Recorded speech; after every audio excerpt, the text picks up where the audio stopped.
Selamat pagi Pak Hendra dan teman-teman semua. Kali ini saya dan rekan saya akan menjelaskan tentang dan mempresentasikan tentang kebocoran data IHAK di Indonesia. Untuk anggota kelompoknya ada saya sendiri, Nesa Kartisi Mare dengan NIM 187241063 dengan rekan saya. Saya Maharani B. Anika Putri dengan NIM 187241065. Dan di sini kita akan menjelaskan tentang ada latar belakang, kronologi kejadian, data apa saja yang bocor, analisis kasus, solusi, saran, dan kesimpulan. Untuk latar belakangnya, Electronic Health Alert Card atau biasa kita kenal dengan e-Hak atau sekarang sudah beralih menjadi Peduli Lindungi adalah aplikasi yang dikembangkan oleh Kementerian Kesehatan Indonesia sebagai alat untuk pelacakan dan pemantauan kesehatan, terutama bagi pelaku perjalanan selama pandemi COVID-19. Aplikasi ini menjadi syarat bagi pelaku perjalanan domestik maupun internasional untuk melaporkan kondisi kesehatannya sebelum melakukan perjalanan. Tetapi pada Juli 2021 yang lalu, ditemukan adanya dugaan kebocoran data yang melibatkan sekitar 1,3 juta data pengguna IHAK. Nah, kebocoran data ini termasuk seperti informasi pribadi, nama, NIK, hasil tes COVID-19, dan data perjalanan. Kebocoran ini pertama kali dilaporkan oleh perusahaan keamanan cyber yaitu VPN Mentor.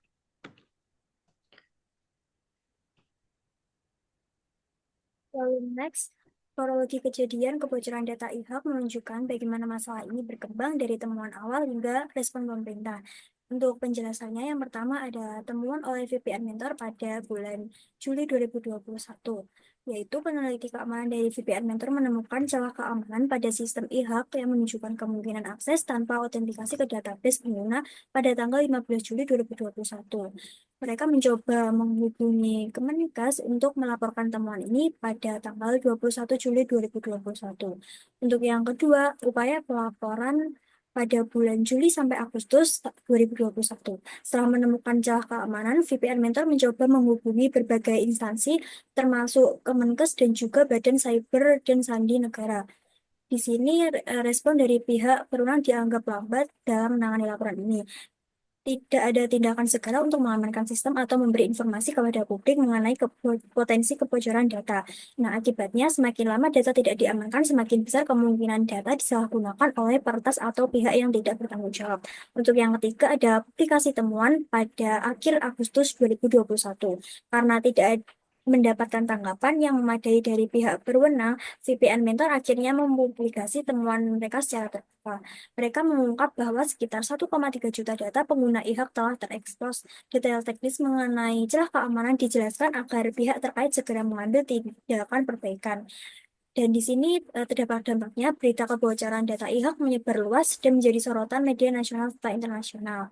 Lalu yang keempat ada respon pemerintah pada tanggal 31 Agustus 2021. Setelah berita kebocoran ini menjadi perhatian publik, pemerintah akhirnya memberikan pernyataan resmi, yaitu pernyataan dari Kementerian Kesehatan yaitu Kemenkes. Mereka mengklaim bahwa kebocoran berasal dari aplikasi e-hub versi lama yang sudah tidak digunakan setelah sistemnya diintegrasi ke aplikasi Peduli Lindungi. Pemerintah menyatakan bahwa sistem e-hub ini lebih aman dan telah diperbaiki. Lalu untuk sarannya menghapus aplikasi e-hub versi lama untuk menghindari risiko lebih lanjut dan beralih ke Peduli Lindungi yang diklaim lebih aman. Next. Nah, data apa saja sih yang bocor? Yang pertama ada data tes COVID seperti kartu identitas pelaku, lalu nomor antrian untuk data tes COVID, nomor referensi, alamat, tipe tes COVID. Nah, untuk kebocoran data dari 226 rumah sakit dan klinik di Indonesia seperti rincian nama rumah sakitnya, lalu nama penanggung jawab, nama dokter yang menangani, daya tampung, seperti itu.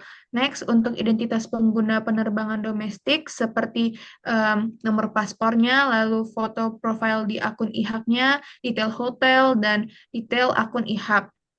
Untuk identitas pengguna turis yang menggunakan IHAK juga sama seperti itu. Next, analisis kasus. Untuk analisis kasus yang pertama ada kelalaian keamanan, yaitu kebocoran data ini menunjukkan bahwa sistem keamanan cyber yang diterapkan oleh Kemenkes itu tidak cukup kuat untuk melindungi informasi pribadi pengguna. Data yang sangat sensitif seharusnya dienkripsi dan disimpan dengan perlindungan yang memadai agar tidak mudah diakses oleh pihak yang tidak berwenang. Untuk yang kedua, kurangnya respon yang cepat. Laporan dari VPN Mentor menunjukkan bahwa pihak Kemenkes lambat dalam menangani masalah ini. Respon yang lambat dapat memperparah dampak kebocoran karena semakin lama data tetap tidak terlindungi, semakin besar kemungkinan data tersebut disalahgunakan oleh pihak yang tidak bertanggung jawab.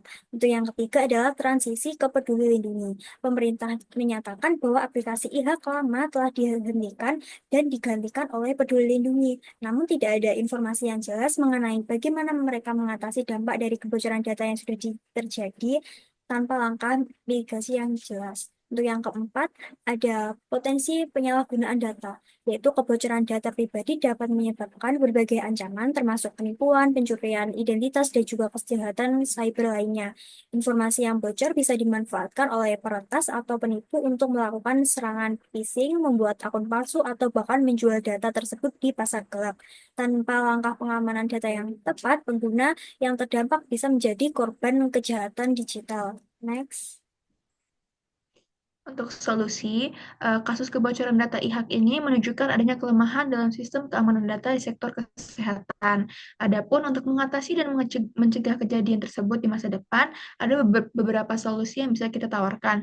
Yang pertama, ada penguatan keamanan sistem IT seperti enkripsi data, keamanan server, audit keamanan berkala, dan pemisahan data sensitif.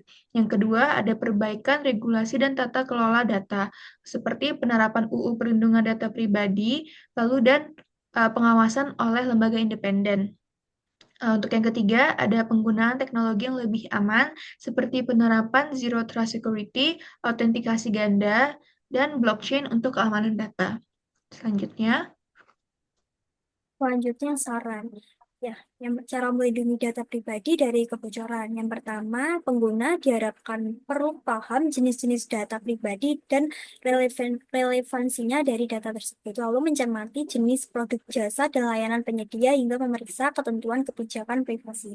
Untuk yang kedua, pengguna perlu cermat melihat aplikasi tersebut, apakah aplikasinya ini ilegal atau legal. Untuk yang ketiga, masyarakat disarankan untuk jangan menggunakan komputer umum atau jaringan WiFi publik pada saat mengakses situs web dengan informasi sensitif, seperti transfer uang melalui e-banking atau belanja online.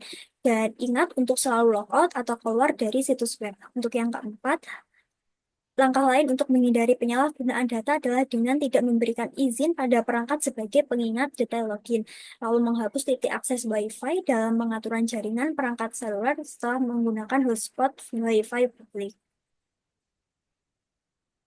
untuk kesimpulannya, kasus kebocoran data IHAK di Indonesia menunjukkan perlunya peningkatan keamanan cyber dalam sistem pemerintahan, terutama yang menangani data sensitif masyarakat. Meskipun pemerintah mengklaim bahwa aplikasi IHAK lama sudah tidak digunakan, kejadian ini menunjukkan bahwa pengelolaan data dan respon terhadap ancaman cyber masih perlu diperbaiki. Peristiwa ini menjadi pelajaran penting bagi Indonesia, masyarakat Indonesia, dan pemerintah untuk meningkatkan keamanan digital dan melindungi data pribadi warganya. Seperti itu. Ini untuk daftar pustaka yang kami gunakan ada 4 dari ICRED,